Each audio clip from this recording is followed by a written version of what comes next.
Voorsitter, die gedagte aan groen spaarvarkie vol spaargeld laat my kriebel van pere lekker kry oor drome wat als kan word. Ek gaan 3 redes gee om vir julle te wys.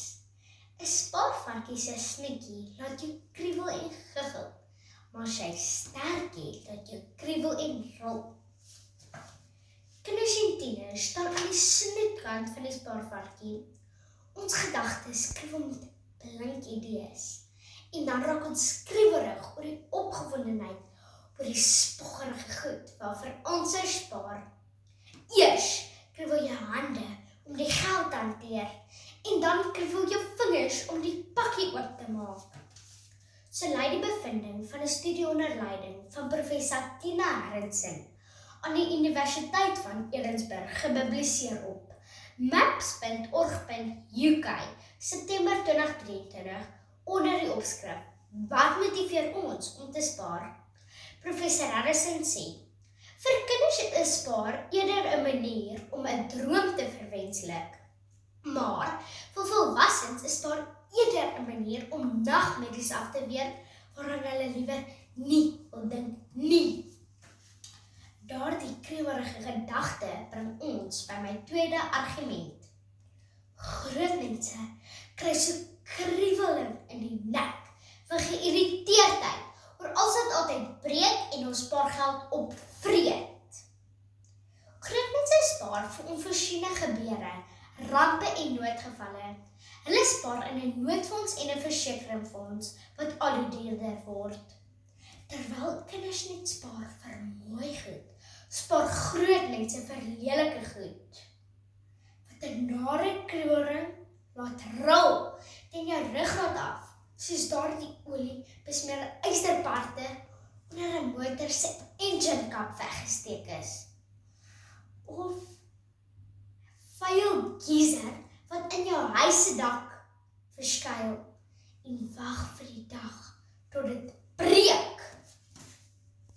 In sy boek Verbruikerskringloop, Maart 2024, skryf ekonoom Dr. Frank Miller, as jy 'n selfoon, skootrekenaar, wasmasjien of stofsuier of mikrogolf elke paar maande moet bly vervang of jaar, dan bly daar min geld oor om jou lewe nog geriefliker te maak.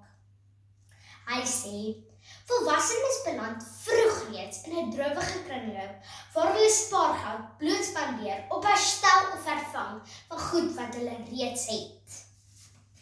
Daarmee kom ons by my laaste argument. Oupas en oumas staan nog meer aan die sterkkant van 'n spaarvark. Hulle beleef die grillerige, kriebelrige van spaar. Hulle spaar jarelang in begrafnisfondse en mediese fondse, peperduur, inplantings of wortelkanaal. My ouma sê, jy spaar nie om iets by te kry nie, jy spaar maar net om te hou wat jy het. As jy ouer word, koop jy spaargeld kontaklense, wat niemand eens kan sien nie, solank jy hulle tog net kan sien. My oupa se kop kriebel aan die gedagte aan nuwe behandelings wat nog nie deur mediese dekkings gedek word nie. 'n Studie onder leiding van Dr. Zachary Sexton toon dat mediese fonds tot 7 jaar wag voor hulle begin om nuwe behandelings te dek. So berig PrimacyTimes.com 10 Augustus 2023 onder die opskrif Mediese dekking. As jy 'n nare kol opdoen en jou mediese dekking dek nog nie die nuutste behandeling nie, dan haal jy ander spaargeld uit en jy betaal. Voorsitter, spaarvarkie se snikkie laat jou kriebel en giggel, maar sy sterkie laat jou kriebel en rol. Kinders en tieners staan aan die snoetkant van die spaarvarkie. Ons gedagtes kriebel met blink idees en dan raak ons skriwerig oor die opgewondenheid oor die spoggerige goed wat vir ons verspaar. Groot mense kry so kriebelring in die nek van geïrriteerdheid oor alles wat altyd breek en ons spaargeld opvreet. Oupas en oumas staan nog meer aan die sterk kant van die spaarvark. Hulle beleef die grillerige, kriebelrige van spaar wat kom met ouderdom. Vandag lyk 'n vrolike, vet spaarvark, vol spaargeld, vol drome en plesier. Maar eendag, as jy groot word, sal jy nog uitvind. 'n Spaarvarkie bly maar eenmaal net 'n vark.